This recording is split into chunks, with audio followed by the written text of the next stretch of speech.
और आप देख रहे हैं केकेडी न्यूज। प्रधानमंत्री नरेंद्र मोदी ने लोकसभा में कांग्रेस पर जमकर निशाना साधा।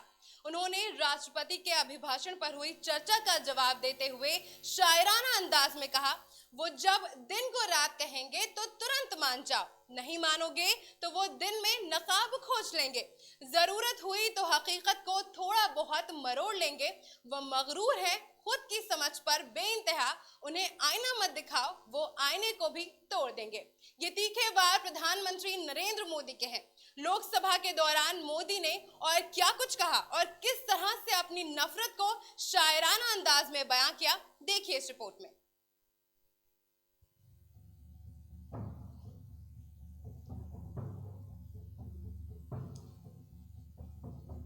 प्रधानमंत्री नरेंद्र मोदी ने सोमवार को लोकसभा में राष्ट्रपति के अभिभाषण पर धन्यवाद प्रस्ताव की चर्चा का जवाब दिया। पीएम नरेंद्र मोदी पूरी रॉ में नजर आए। उन्होंने सरकार का पक्ष रखा तो साथ ही कांग्रेस पर जमकर हमला भी बोला। पीएम नरेंद्र मोदी ने शायराना अंदाज में कांग्रेस पर निशाना साधा तो साथ ही पंडित नेहरू के कोट्स का ही इस्तेमाल कर विपक्ष की ओर से हुए हमलों का जवाब दे दिया। पीएम नरेंद्र मोदी ने कांग्रेस के पूर्व अध्यक्ष राहुल गांधी की ओर से सरकार पर किए गए एक वार का पलटवार भी किया। पीएम नरेंद्र मोदी ने गरीबी के मसले पर भी कांग्रेस को घेरा और एक सवाल के चुन कर जवाब भी दिए। पीएम नरेंद्र मोदी ने कांग्रेस पर हमला बोलते हुए कहा कि वो 1971 से ही गरीबी हटाओ का नारा देकर चुनाव लड़ते आए, लेकिन गरीबी तो हटी नहीं, गरीबों की परिभाषा ही बदल गई और 17 करोड़ लोगों को गरीबी रेखा के नीचे से ऊपर लाकर रख दिया। अब हम आपको बताते हैं राहुल के वार, पीएम नरेंद्र मोदी के जबरदस्त पलटवार की पूरी कहानी। राहुल गांधी ने वार करते हुए कहा, दो हिंदुस्तान बन गए हैं, एक गरीब और एक अमीरों का हिंदुस्तान, दोनों के बीच खाई बढ़ती जा रही है। There is now no longer one India. There are two Indias. One India is for the extremely rich people, for those who have immense wealth, for those who have immense power, for those who do not need a job, for those who do not need water connections, electricity connections, but for those who control the heartbeat of the country. And then another India. Another India. आपके जब नेता बोलेंगे ना, फिर हम भी वो खड़े होंगे उस समय। सर एक बात कर लीजिए। ये प्रेसिडेंशियल एड्रेस की एक गरिमा होते हैं। जब आपके बोले थे कोई भी नहीं खड़ा हुआ यहाँ पर। इस गरिमा को मद्देनजर ये चर्चा करना चाहिए। नेता सत्ता पक्ष के भी है, नेता विपक्ष के भी है। हमारे नेता भी बोल रहे हैं, समय हमें दिया गया, इस सूची में हम बोल रहे हैं। अगर आप ये चाहें कि हमारे नेता को बोलने में बाधा डाले जाए तो मौका हमारे भी आएंगे। आपको नेता जब यहाँ बोलने उठेंगे हम भी इस तरह की बाधा डालेंगे। ये आपको समझा रहे हैं, चेतावनी दे रहे हैं। ऐसा नहीं, हम लोग डरे हुए नहीं है, हम अपना बात रखना चाहते हैं, अधिकार है हमारा।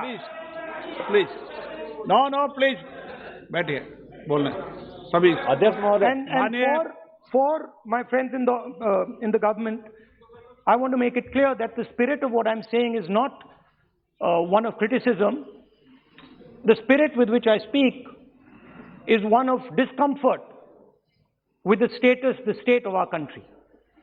And the spirit with which I speak is one where I am worried about what is happening to the country. So you must not take it as a criticism. Take it as a citizen of the country who is concerned about what is going on. धन्यवाद। तो दो हिंदुस्तान बन रहे हैं, एक अमीरों का हिंदुस्तान और दूसरा गरीबों का हिंदुस्तान। और इन दो हिंदुस्तानों के बीच में खाई बढ़ती जा रही है। आपने अभी देखा होगा, अभी 2 स्पीकर्स ने बात की, मगर आपने ये नहीं कहा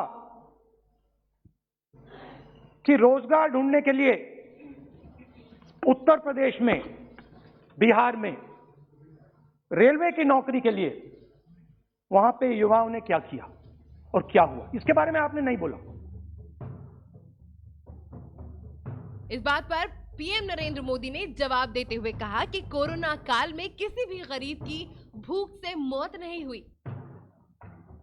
हम 80 करोड़ लोगों को अब तक मुफ्त राशन पहुंचा रहे हैं। गरीब आज आवास का पैसा पहुंचते ही लखपति बन रहा है। गरीब कल्याण की योजनाओं का लाभ सीधा गरीबों तक पहुंच रहा है। गरीबों की रसोई से धुआं हटा है। बीते वर्षों में देश ने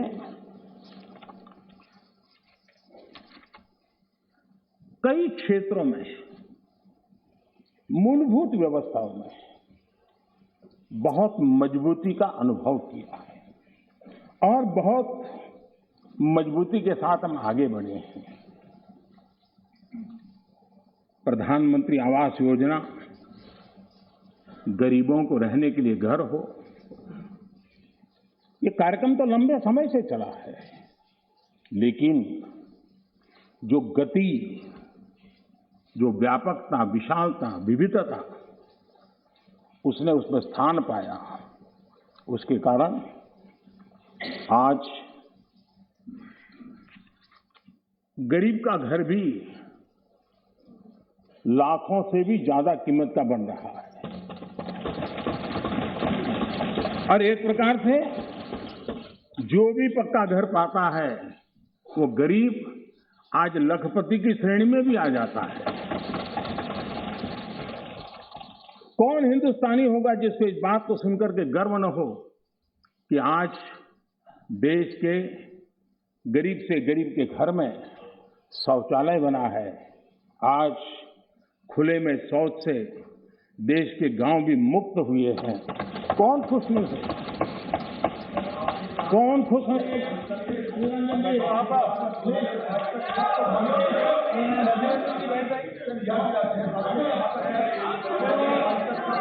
ठीक नहीं है।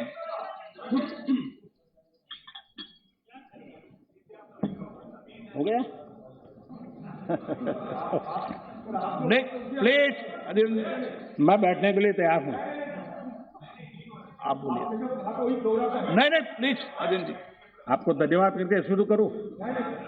बहुत बहुत धन्यवाद।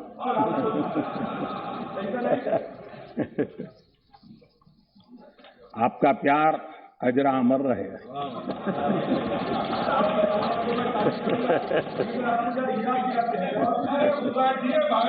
Please please please.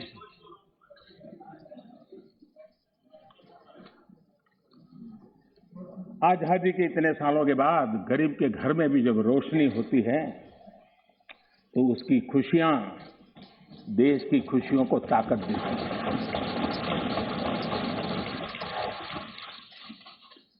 चूल्हे के धुएं से जलती हुई आंखों के साथ काम करने वाली मां को, गरीब मां को, और जिस देश में घर में गैस कनेक्शन हो, यह स्टेटस सिंबल बन चुका था, उस देश में गरीब के घर में गैस का कनेक्शन हो, धुएं वाले चूल्हे से मुक्ति हो, तो उसका आनंद कुछ और ही होता है।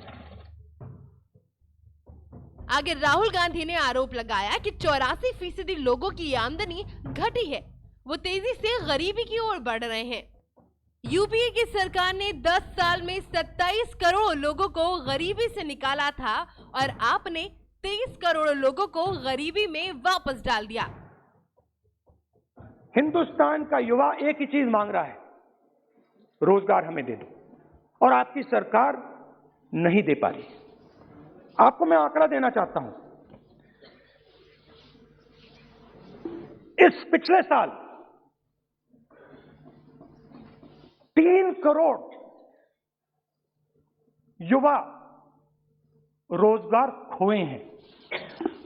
आप बात करते हो रोजगार देने की। 2021 में 3 करोड़ युवा रोजगार खोए हैं। 50 साल से सबसे ज्यादा बेरोजगारी आज हिंदुस्तान में है।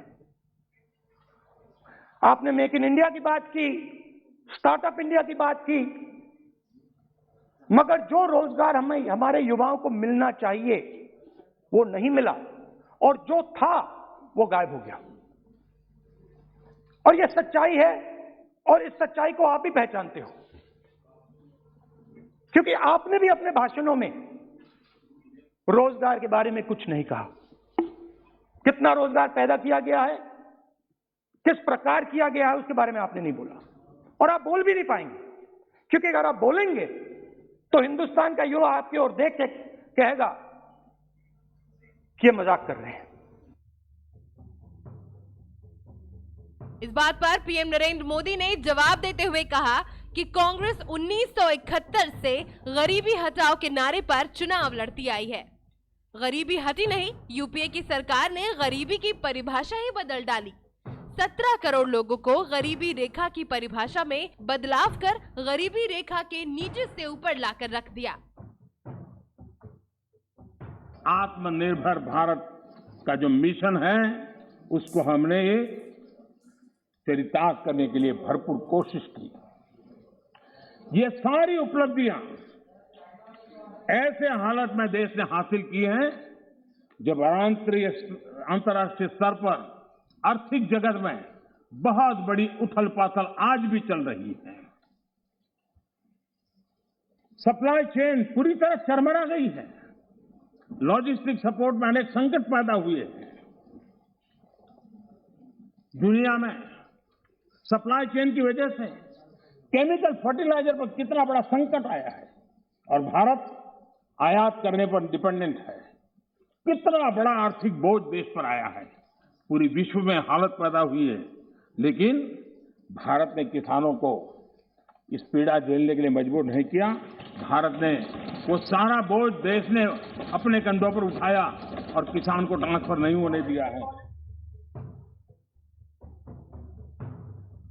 ये लड़ाई यहां खत्म नहीं हुई। आगे राहुल गांधी ने कहा कि हिंदुस्तान की अर्थव्यवस्था में AA वेरिएंट पूरा का पूरा फैल रहा है। अंबानी और अडानी पूरा धन चुने हुए लोगों के हाथ में जा चुका है, जिस पर पीएम नरेंद्र मोदी ने कहा कि कांग्रेस की सत्ता में समय सहयोगी भी 60 और 80 के दशक में उसे टाटा बिरला की सरकार बताते थे। ऐसा ही वो आज भी कर सकते हैं। कांग्रेस में ऐसे लोग बैठे हैं जो कहते हैं कि उद्यमी लोग कोरोना वायरस का वेरिएंट है। जो लोग इतिहास से सबक नहीं लेते वो इतिहास में खो जाते हैं। जिस पर पीएम नरेंद्र मोदी ने कहा कि कांग्रेस की सत्ता के समय सहयोगी भी 60 और 80 के दशक में उसे टाटा बिरला की सरकार बताते थे। ऐसा ही वो आज भी कर रहे हैं। कांग्रेस में ऐसे लोग बैठे हैं जो कहते हैं कि ये उद्यमी लोग कोरोना वायरस का वेरिएंट है। जो लोग इतिहास से सबक नहीं लेते वो इतिहास में खो जाते हैं। आपकी आदत नहीं बदली। आगे राहुल गांधी ने वार करते हुए कहा कि हिंदुस्तान का युवा रोजगार ढूंढ रहा है। पिछले साल 2021 में 3 करोड़ युवाओं ने रोजगार खोया है। 50 साल में सबसे ज्यादा बेरोजगारी आज हिंदुस्तान में है। वो AA वेरिएंट है और वो पूरा का पूरा हिंदुस्तान की जो अर्थव्यवस्था है उसके अंदर फैल रहा है। आपने बात उठाई तो मैं उसके बारे में पहले बोल देता हूं। एक व्यक्ति को, नाम नहीं लूंगा, एक व्यक्ति को हिंदुस्तान के सब ports,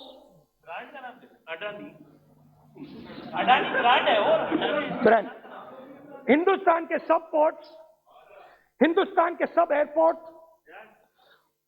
power, transmission, mining, green energy, gas distribution, edible oil, जो भी हिंदुस्तान में होता है उधर अडानी जी दिखाई देते हैं।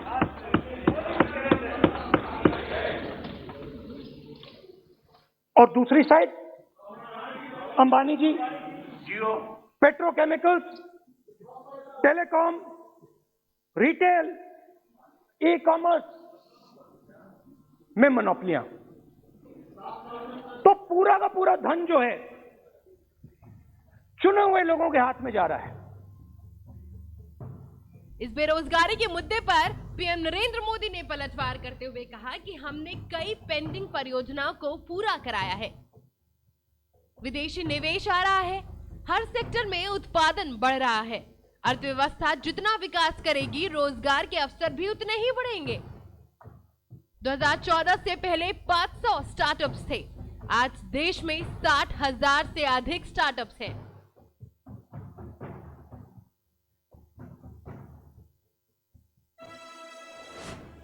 आपको बता दें कि ये लड़ाई यहाँ खत्म नहीं हुई। चुनाव में जब चंद रोज बचे हैं, ऐसे में आपस में तीखे वारों की कड़ी और लंबी होती जा रही है। इसी दौरान राहुल गांधी ने कहा कि पिछले 7 साल में स्मॉल और मीडियम इंडस्ट्रीज पर एक के बाद एक आक्रमण किए हैं, असंगठित क्षेत्र पर आक्रमण किए। कोरोना के समय में आम जनता को जो सपोर्ट देना था वो इनकी सरकार ने नहीं दिया। राहुल गांधी ने आगे बोला कि मोदी सरकार ने असंगठित सेक्टर को खत्म कर दिया है, स्मॉल एंड मीडियम इंडस्ट्रीज को भी लगभग खत्म कर दिया है। इस सवाल पर भी मोदी ने राहुल गांधी को दो टूक जवाब दिया है। क्या कहा मोदी ने, सुनिए आगे इस रिपोर्ट में।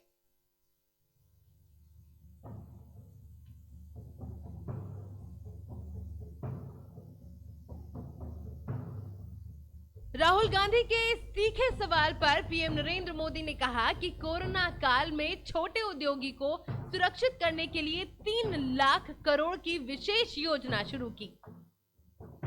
इस वजह से 13.5 करोड़ एमएसएमई बर्बाद होने से बचे, करोड़ों नौकरियां भी बची, ऐसा एफबीआई की स्टडी कहती है। स्वनिधि योजना से ट्रस्टी वेंडर को लाभ मिल रहा है। मुद्रा योजना के तहत बिना किसी गारंटी से बैंक से लोन लेकर लोग रोजगार कर रहे हैं। राहुल गांधी ने इसके बाद कहा कि आज आप हिंदुस्तान में मेड इन इंडिया की बात करते रहते हो, ये नहीं होने वाला है। इसके लिए स्मॉल एंड मीडियम इंडस्ट्री को ही आगे बढ़ना पड़ेगा। पिछले 5 साल में मैन्युफैक्चरिंग जॉब्स 46% कम हुए हैं, जिस पर पीएम नरेंद्र मोदी ने करारा जवाब देते हुए कहा कि ये लोग कहते थे कि मेक इन इंडिया नहीं हो सकता, मेक इन इंडिया का मजाक उड़ाया गया। आज देश की युवा शक्ति ने ये करके दिखाया है और आप मजाक बन गए हो। मेक इन इंडिया की सफलता से आपको कितना दर्द हो रहा है ये मैं समझ रहा हूँ। राहुल गांधी यहाँ रुके नहीं, इस लड़ाई को जारी रखते हुए उन्होंने कहा कि भारत की व्याख्या संविधान में नेशन के तौर पर नहीं, यूनियन ऑफ स्टेट के तौर पर की गई। एक धारणा है यूनियन ऑफ स्टेट्स की, जहां कन्वर्सेशन और नेगोशिएशन से शासन किया जा सकता है। दूसरा विजन है सेंट्रलाइजिंग का, स्ट्रिक्ट शासन का, जिस पर पीएम नरेंद्र मोदी ने कहा कि इस सदन का ये कहकर अपमान किया गया कि संविधान में राष्ट्र शब्द नहीं आता। राष्ट्र कोई सत्ता या सरकार की व्यवस्था नहीं है, हमारे लिए राष्ट्र एक जीवंत आत्मा है। पीएम नरेंद्र मोदी ने पंडित नेहरू का एक कोट भी सुनाया। राहुल गांधी ने आरोपों को जारी रखते हुए कहा कि किसान 1 साल तक कोरोना काल में बाहर बैठे रहे, लेकिन किंग सहमत नहीं थे। आप किसी की नहीं सुनते, जिस पर पलटवार करते हुए पीएम नरेंद्र मोदी ने कहा कि जो लोग जड़ों से कटे हुए हों, 2-2, 4-4 पीढ़ियों से महलों में रह रहे हों, वो छोटे किसानों की समस्याएं समझ ही नहीं पाए हैं। दुनिया में सप्लाई चेन प्रभावित होने के कारण फर्टिलाइजर संकट की स्थिति है, लेकिन भारत में इसकी आपूर्ति जारी है। छोटा किसान मजबूत होगा तो ग्रामीण अर्थव्यवस्था मजबूत होगी। 19वीं सदी में कानून से 21वीं सदी का आकांक्षाएं पूरी नहीं हो सकती। जिस पर जवाब देते हुए पीएम नरेंद्र मोदी ने कहा कि कांग्रेस तोड़ो और राज करो की विरासत को आगे बढ़ा रही है। तमिल सेंटिमेंट को आग लगाने की कोशिश की गई। कांग्रेस टुकड़े टुकड़े गैंग की लीडर बन गई है।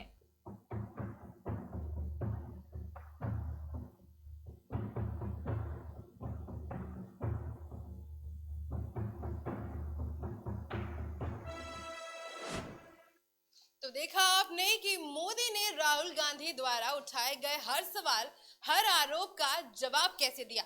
चुनाव से ठीक पहले नेताओं के बीच कुर्सी की लालच बढ़ती जा रही है और हर कोई जनता को लुभाने और खुद को साबित करने में हुई लगा हुआ है। अपने आप को जनता के साबित करने में वो एक भी मौका हाथ से गंवाने देना नहीं चाहते। पर इन सब के बीच सवाल तो ये है कि आखिर इस बार बाजी मारेगा कौन।